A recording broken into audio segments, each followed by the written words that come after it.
పశ్చిమ గోదావరి జిల్లా పాలకొల్లు కాపులకు విద్యా ఉద్యోగాల్లో రిజర్వేషన్ కల్పించాలంటూ ముఖ్యమంత్రి చంద్రబాబు నాయుడుకి ఉప ముఖ్యమంత్రి పవన్ కళ్యాణ్ కు కాపు బలిజ సంక్షేమ సేవ అధ్యక్షుడు చేగుండి హరిరామ జోగయ్య లేఖ రాశారు. కూటమి ప్రభుత్వానికి కాపు కులస్తులు 99% ఓటేసి గెలిపించారన్నారు. పవన్ కళ్యాణ్ వల్ల తమకు న్యాయం జరుగుతుందని 99% మంది కాపులు కూటమికి మద్దతు పలికారన్నారు. ఈడబ్ల్యూఎస్ 10% కోటాలు కాపులకు 5% రిజర్వేషన్ కల్పిస్తూ గతంలో టీడీపీ ప్రభుత్వం ఆమోదించిందన్నారు. వైసీపీ ప్రభుత్వంలో జగన్ కాపుల రిజర్వేషన్ అమలు చేయకుండా నిలిపివేశారన్నారు. ఈడబ్ల్యూఎస్ కోటాలు కాపులకు 5% రిజర్వేషన్ కల్పించాలని కోరుతూ కాపు సంక్షేమ సేన హైకోర్టులో పిటిషన్ వేయడం జరిగిందన్నారు. కాపులకు రిజర్వేషన్ కల్పించడానికి వైసీపీ ప్రభుత్వం విముఖత తెలుపుతూ న్యాయస్థానంలో పిటిషన్ దాఖలు చేసిందన్నారు. కోర్టులో చెప్పాం, కోర్టులో మేము వేసిన పిటిషన్లో మెన్షన్ చేయడం జరిగింది. జగన్మోహన్ రెడ్డి గారిని ప్రతివాదిగా చేర్చడం కూడా జరిగింది. ఆయన ఎందుకు వ్యతిరేకిస్తున్నారో కూడా చెప్పడం కూడా జరిగింది. వాళ్ళు వేయాల్సిన కౌంటర్లో, అంటే ప్రభుత్వం వేయాల్సిన కౌంటర్లో కూడా మనకి సానుకూలంగా ప్రవర్తన వేయకుండా మనకు వ్యతిరేకంగానే, కాపులకి వ్యతిరేకంగానే వేస్తూ ఏదో లీగల్ అబ్జెక్షన్స్ ఉన్నాయని చెబుతూ ఆ తీర్పుని,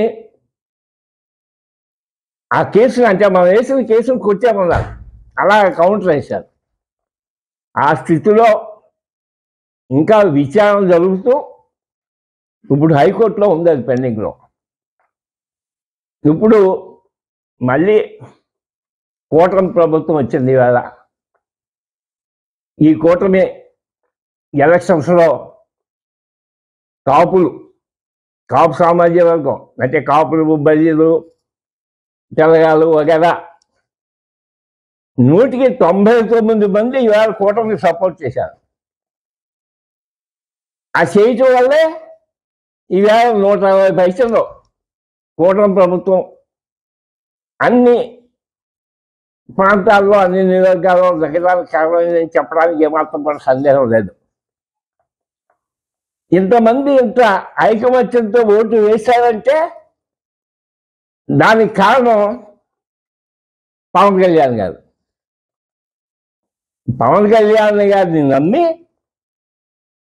కాపుల యొక్క సంక్షేమం తప్పనిసరిగా పవన్ కళ్యాణ్ గారి చేతిలో ఉంటుందని నమ్మి ఆయన చెప్పినట్టుగా ఈ రోజున ఈ కులస్తులంతా కూడా, కాపు కులస్తులంతా కూడా ఈ కూటమి విజయానికి కారకులు అయ్యారు అని చెప్పడానికి ఏమాత్రం కూడా సందేహం లేదు. ఇప్పుడు కొత్త ప్రభుత్వం మరొక కౌంటర్ అఫిడవిట్ని వేయాల్సిందిగా కోరుతున్నాం. మేము కొత్త ప్రభుత్వం మేము వేసిన పిటిషన్ మీద మరో రివైజ్డ్ కౌంటర్ అఫిడవిట్ వేసి ఏదైతే చంద్రబాబు నాయుడు గారు ఆల్రెడీ మాకు ఇచ్చినటువంటి 5% రిజర్వేషన్ని అమలు జరపడానికి ప్రభుత్వానికి ఎటువంటి అభ్యంతరం లేదు, ఈ రూపంగానే మీరు తీర్పు ఇవ్వాల్సిందిగా కోరుతున్నాం అని కోర్టును కోరుతూ ఆ కౌంటర్ అఫిడవిట్ వీరిని దాఖలు చేయాల్సిందిగా వారిని కోరుతూ ఈవేళ ఒక విజ్ఞాపన పత్రాన్ని వారికి సమర్పించడం జరుగుతోంది. ఇది ఆల్రెడీ ఈవేళ చంద్రబాబు నాయుడు గారికి, పవన్ కళ్యాణ్ గారికి మేము పోస్టులు పంపించాం. వీరి యొక్క పాలసీ ప్రకారంగా మాకు వీలైనటువంటి మరో కౌంటర్ని వేయాల్సిన నెసెసిటీ అర్జెంటుగా ఉంది. అది ఒకటి. అంటే కోర్టు తీర్పు ఇవ్వకుండానే ఈ కౌంటర్ వెంటనే దాఖలు చేయాలనేటువంటిది మా కోరిక.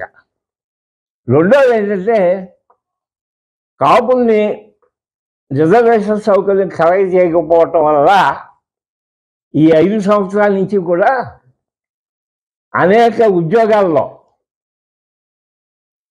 కాపులకి వెనకబడి ఉన్నటువంటి కాపుల్లో వెనకబడి ఉన్నటువంటి కాపుల కుర్రాళ్ళకి ఉద్యోగాలు లేకుండా పోయినాయి. ఆ రిజర్వేషన్ సౌకర్యం లేకపోవటం వల్ల. అలాగే ఈ మధ్య కొత్త గవర్నమెంట్ వచ్చింది, మెగా డిఎస్సి అని మొన్న ప్రకటన చేశారు. అది ఈవేళ రేపు మళ్ళీ వాళ్ళు ఎగ్జామినేషన్స్ అవి పరీక్షలు అవి పెట్టబోతున్నారు. ఇది ఆలస్యం అయితే ఇప్పుడు దాంట్లో కూడా మా వాడికి వచ్చే పరిస్థితి లేకుండా పోతుంది.